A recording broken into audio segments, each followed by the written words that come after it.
Hi guys, welcome back to Travelling Tonka and welcome to a few days trip here in Tbilisi, Georgia and its surrounding areas. First up, I just want to show you this amazing apartment that we had not far from the old town in the city centre. This was £30 a night. At first from the outside it was a little hard to find, but once inside it's an absolute gem of a place. Look at the size of the area that we got to live in.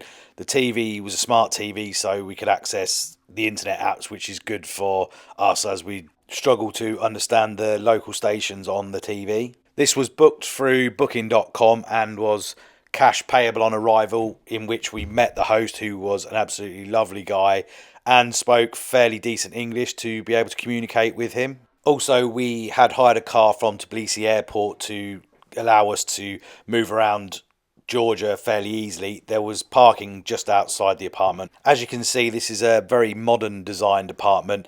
You can obviously stay in more traditional local Georgian places, but we just tend to find more modern places as they have better amenities and are generally a bit cleaner also. The area that we were staying in, where this apartment was, it looked very local, and some of the external areas don't look as nice as probably what you'll get in the centre, but don't worry about any of that. The area was perfectly safe and it's just how it is in this part of the city. As you can see here from looking out over the balcony, that is the whole of Tbilisi down there, starting with the old town at the bottom and across. It wasn't the greatest day for views, so it wasn't as pretty as what it has been on some of the other parts of the trip, but you can see where we are from that location. So we started off with a wander down the hill from where we were. Obviously you could see our viewpoint, we were very high up. Walking down is absolutely fine, but just bear in mind you have to get back up there when you return to the apartment, but the local taxis will take you to within a minute of the apartment door, and they are very, very cheap. Now these buildings to the right there and around this area, they are all thermal baths. There's not just one specific, I think there's 3 or 4 different companies that have different thermal baths in there. It was quite hard to find information on them, and all the ones that we looked at around the time when we were there were closed, so we didn't actually find time to do that with the limited time that we actually had in the city centre itself. But I'm sure when we go back we will definitely try that. We're just walking around the outside of the sort of old town city walls at the moment, and just on the left here there's a really nice restaurant there where we had some food and drinks, but it's quite early in the day at this point, so there wasn't many people around. We could just hear this water flowing and figured there must be some sort of waterfall somewhere around here, and we followed it to the end of the path to find it. Now as you'll see, here is a dog just chilled out in the middle of the pathway. You'll find that in and around the city and surrounding areas. There's lots and lots of wild dogs, but they're harmless, they don't come near you or anything like that. I think a lot of them are tagged to say that they've been vaccinated, etc. But yeah, don't worry if you're not particularly fond of dogs or think they're dangerous. They really aren't. They won't come to you. At this point we're just having a free roam around to see what's what, because we hadn't been in. We hadn't actually been in the city that long. We got a flight in from Heathrow to Tbilisi airport, and that's also where we picked the car up from. On the car hire, we got that at a really, really affordable price. For I think 5 days that we had the car, it cost £80, and that was actually with Hertz, so a more reputable car hire company than maybe what I might have used on previous occasions. So that was really, really good value. The fuel is also so cheap here, it's less than £1 a litre. I will say though, if you're not that confident driving abroad, Georgia is probably not the place for you, because they are very, very impatient and driving all over the lanes, not even in the lines. It's very difficult to sort of keep to your lanes like we do. We're very specific in how we do it. It's quite erratic here. I was alright because I've experienced different places like this before, especially Albania, which was very, very similar. So that is something to bear in mind. And obviously you will not be driving around the city centre. We didn't use the car for this. We only had that for when we ventured outside of the city. Now, just as we are walking around these charming streets around Old Town Tbilisi, you can see it's not actually that busy at the moment. Like I said before, this was still quite early. It was a weekday, so it was actually nice to get round there without it being overcrowded, because I can imagine this gets really busy. But it was lovely to see all these little outside eateries and places that you can have drinks.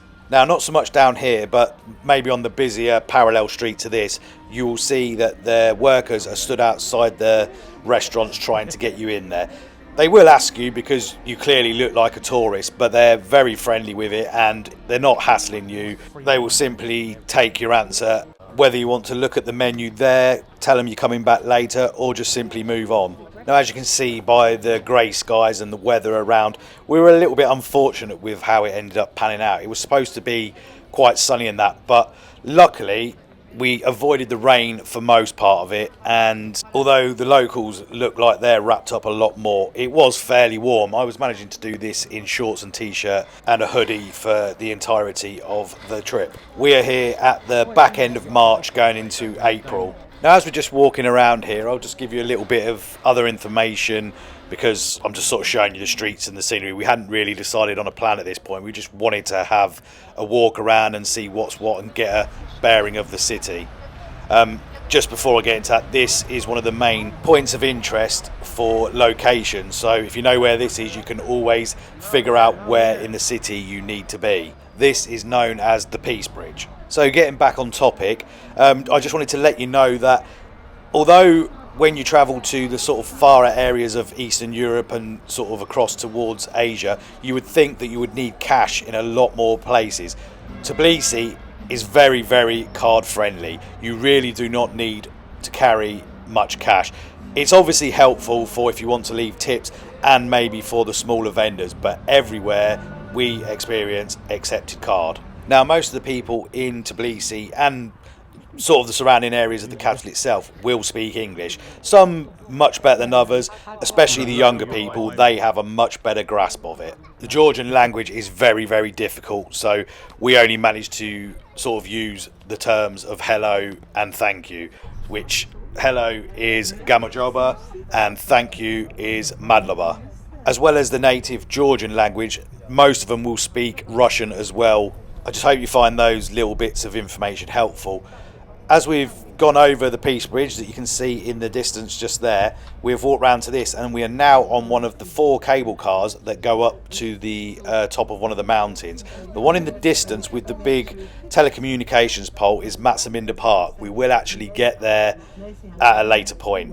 Now, I'm not a massive fan of cable cars, as you might have heard from my previous videos, but these ones felt okay, and I didn't really fancy the steep incline to the top of any of the viewpoints that we were going to. We're at the top here now, but before getting on, you can buy the tickets using card at the bottom, and you can buy a return ticket. You can actually walk down. There is a set of stairs that zigzag all the way down, but you can buy a return ticket, and I'm pretty sure it only cost about £3 per person. It might not have even been that much. We actually bought a card. I think it might have even gave us access to one of the other cable cars, but I'm not entirely sure about that. The statue of the lady in front of you there, which overlooks Tbilisi, is called the Mother of Georgia. Now, we spent a bit of time walking around at the top there. There wasn't that much to see. There was a few places where you get drinks and food, but not that much. What you can see in front of you there is the Narikala fortress. Unfortunately, it wasn't open while we were there, and it's clearly under renovation. Look out! Now, as you can hear from that small audio clip, you can hear the attempt to play on my fear of cable cars on the way down. And once again, you will see what I'm dealing with. I don't think these are swingable, are they? How does Mashtag do it? Yeah, they are. That's moving. Yeah. They're only on a small cable. You wouldn't be laughing if it fell. Anyway, after that rather interesting journey up the top there, we are back on the land, safe and sound. Now, I will say the views from the cable car were really, really good, but like I said, unfortunately, it wasn't the clear and beautiful day which it could have been, but it wasn't raining, so we did get a fairly decent view across. Something else to mention that is at the top, apparently there is a botanical garden somewhere there, but we couldn't find it, and I'm not sure whether it was open or we just didn't walk far enough up there, but apparently there's an area where you can go and see that as well. And also over the back there's actually a zip line that goes across, and again that wasn't open because we probably would have done that. Now, Tbilisi is a very walkable city actually, even though it looks quite big and sparse, but like this area especially, you can walk to everything here. There's this side of the river and back over in the old town there. Also, we used the buses a couple of times. They're really easy to use if you know how to work the bus routes on like Google Maps, etc. That was really straightforward to use, and I think they're literally 80p per journey, so that's another good way of getting around the city. Also with that, you don't need to pay in cash on the buses with those. You can just tap your card as you get on, and that is it. Now, after exploring and walking around for a little bit, we decided to come into this little underground bar here. Very nice to have a glass of the local wine, which we were told is very, very famous in Georgia. So after having a drink in there, we decided to look for the next one. We've got a taste for it at this point, so we're on the march to find places to have a couple of drinks for the evening before we go to a traditional Georgian show later on, which I didn't mention earlier, but we got asked about that when we first walked there, and we thought that would be a really nice way to spend the evening. As I said earlier, this is a weekday, so it's not very busy in this area at the moment, but the heaters were on and it was a lovely place to have a drink out here. Now, we made it to the show in this place, got front row seats for it. I don't have much footage of it, unfortunately, but this was just one of the guys that was entertaining us, and it was a very nice evening with food and wine. Now, as we return back for the evening, you can see that the view is much better at night with the whole city lit up. It's still not the best one that I had seen, but it was lovely to be able to get this view from just outside our bedroom on our balcony. I think actually at this point it started to rain quite heavily, so we timed it just right. Now, after our arrival day in Tbilisi, and as you can see it was raining quite heavily last night, we had a good look round yesterday and see the city. This is the other part of the city now where it's a little bit more modern. There's a lot more upmarket shops, and we are actually on our way here to a meeting point because we are on a tour and wine tasting day. Now, I'll give you a little bit of information about it before we get on it, just while we're walking up to the meeting point. This tour, unbelievably, only cost £18 per person, and it's nearly a whole day tour, and you get picked up from this meeting point where we're just about to be, and you get wine tastings at 2 different places, and quite a lot of them, and also taken around different areas on the way up there, including a famous church and monastery. Now, if you see my Armenia video, you'll see this setup is very similar. We get picked up in a minibus, so it's a minibus full, and then you have the driver and the tour guide that take you around, pick you up at the starting point and drop you back off there later. That point was this large bicycle monument.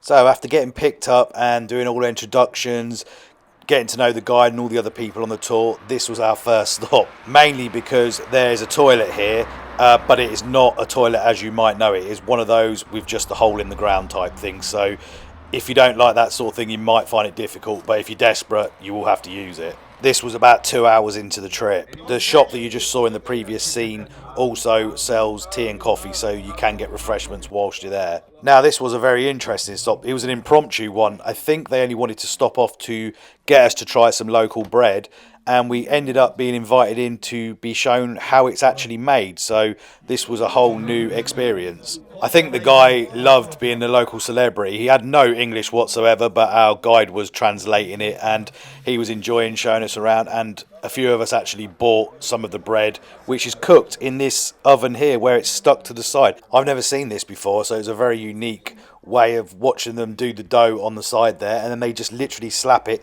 to the inside of the oven as you're about to see here. Then within 10-15 minutes it's cooked and it is delicious. We ended up staying here quite a little while because just outside the front door they were also selling cheese, and there was big blocks of it for sale on the side of the road, and the guy let us try some of it while we were waiting. And also they gave you the experience to actually knead the dough yourself and put it in the oven. This was just one of the many instances we had of the great Georgian hospitality that the people offer. They really are very friendly. Like I said, this was just an impromptu stop on the side of the road in the middle of nowhere, and you know, probably on other occasions this sort of opportunity might have been capitalised on, as you know, they're tourists coming and we might try and charge people for it. This really wasn't one of those moments. This was just them inviting us in to show us their local traditions. To get to the first point of like a really major bit that we were doing on this tour, because the wine taste is in the Signagi region, we were stopping off at a church which you're about to see very shortly.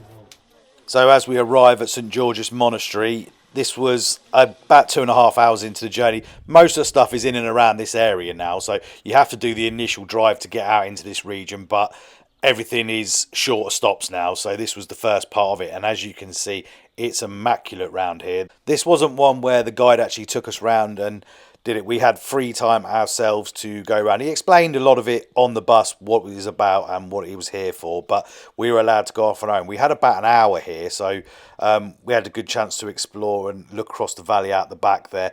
Again, the weather has let us down a little bit because I'm sure you can see much, much further out there, but the cloud cover was so low and we were so high up ourselves. This stop also had restrooms for you, so that's something to bear in mind on the trip. They are paid for, but the machines, they accept coins, or even if you have the notes, you can put them in the machines, they change them into notes for you. So it is actually very efficient. They don't accept card in those machines, so just remember that. Outside the main gates, before we come into the monastery complex, there is actually an area where they sell food and drinks also, which is very handy, and it's all sorts there, tea, coffee, and even alcoholic drinks. We now arrive into the town of Signahi. This is where the wine tasting started, and we had a little look round there and drive through the town on the way up to here. As we come down to where we're doing the tasting, this is our guide just in front of us there explaining to some other members of the group about the processes. I'll just give you a little bit of it here.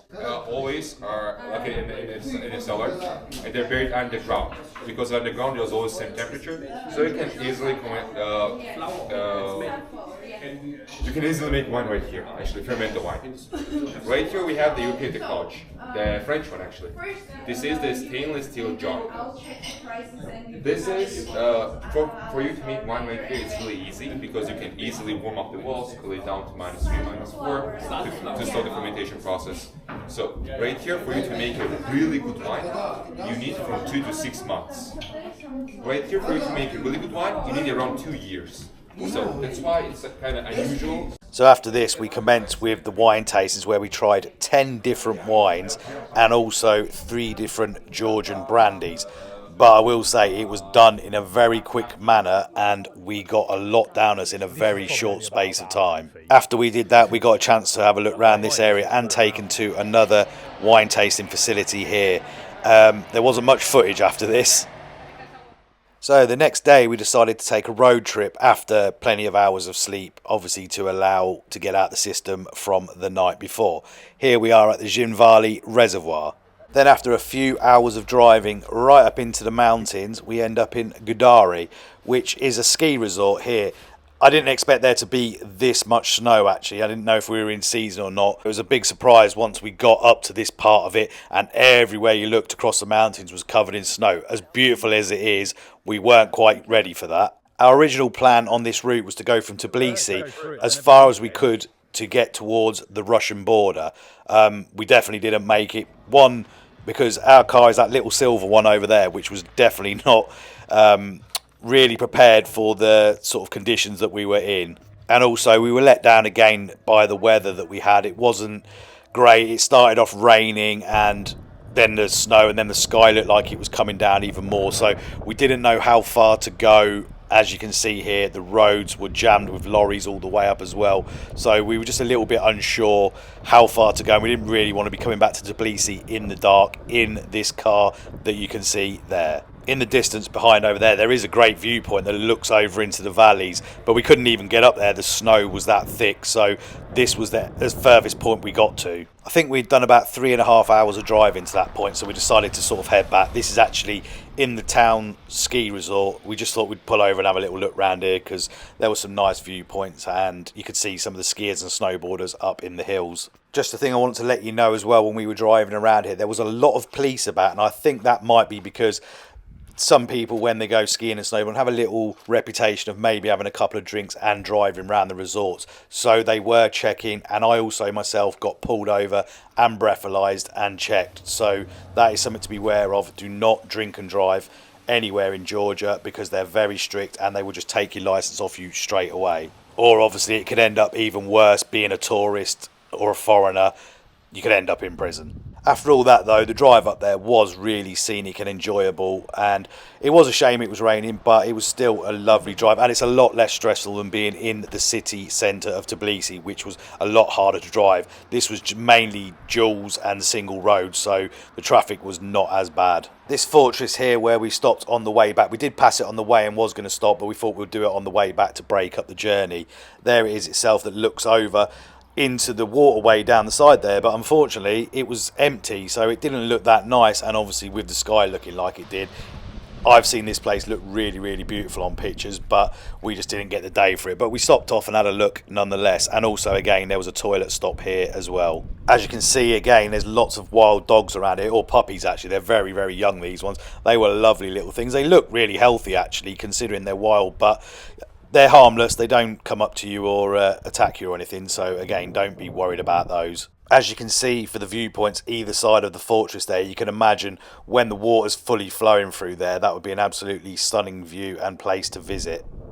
We did, however, get to experience this absolutely stunning night skyline from our balcony. I don't actually think the camera does it justice to what I actually experienced when I saw it, because it looked absolutely unbelievable at first glance, but when I see it on here it's not as good, but still it's a very angry looking sunset.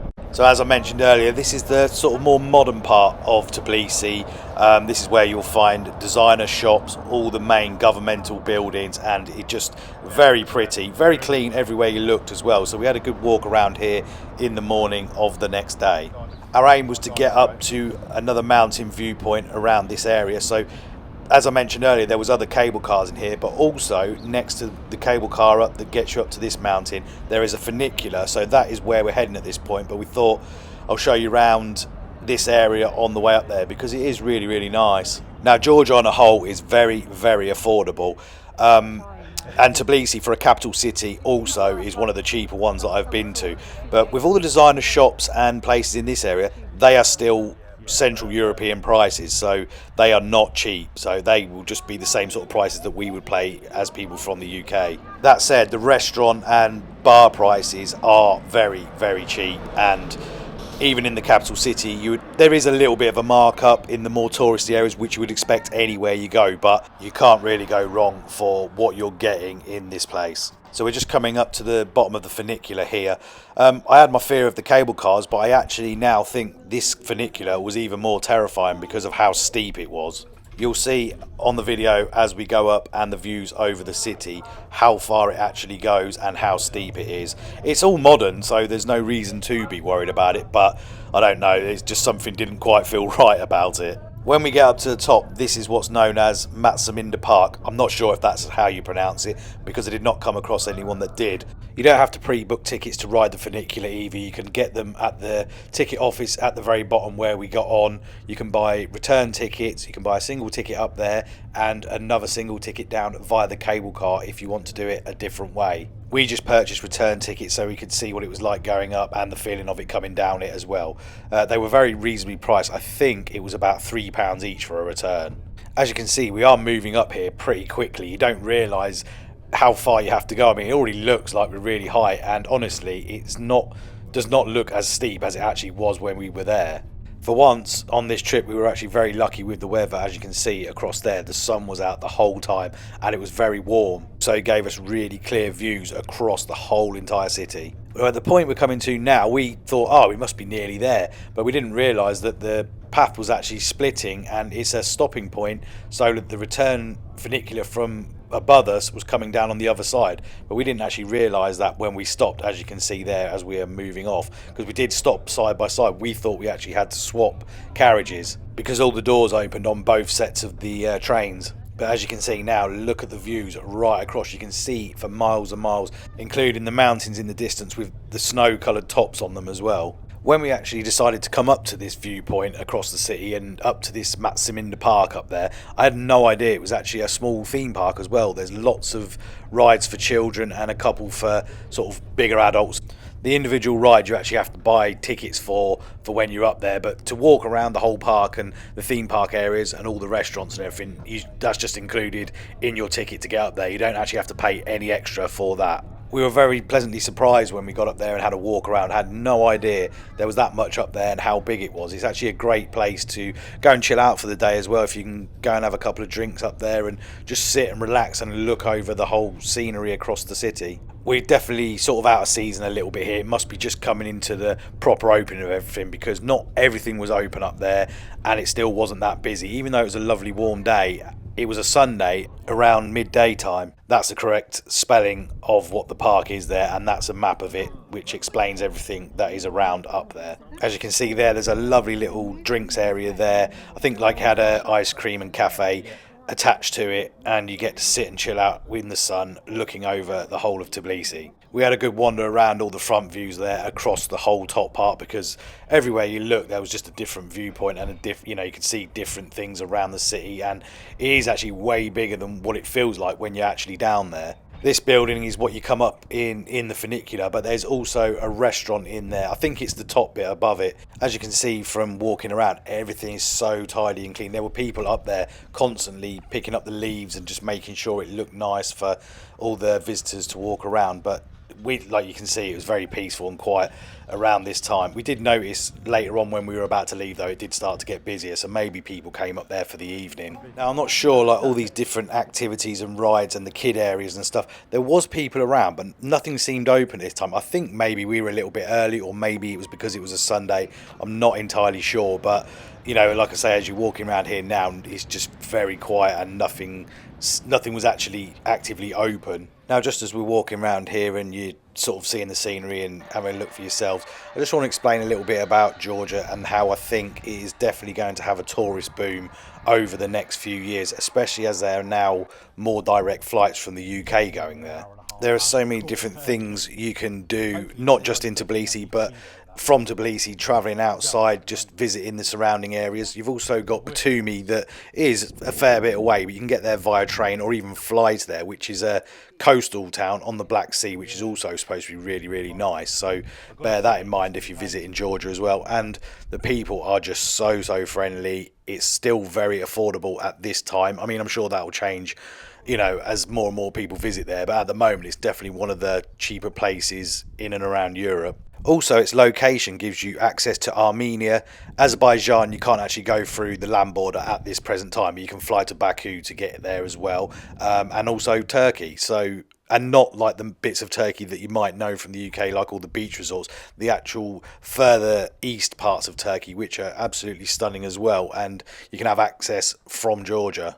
And even over time in the northern part of Georgia, you might be able to visit Russia, and a different part of Russia that again is not probably that well visited by many tourists. The big wheel you can see in front of you is lit up beautifully at night, and you can see that from when you're down in the bottom of Tbilisi. It's quite visible from many areas across the city. When we got round to this point, round the corner here, there was a lot more people. They all sat down. They've got these big, massive benches where you can either sit or lay down and just chill and look across here. There was loads of people around here, so this must have been the area where more people were gathered.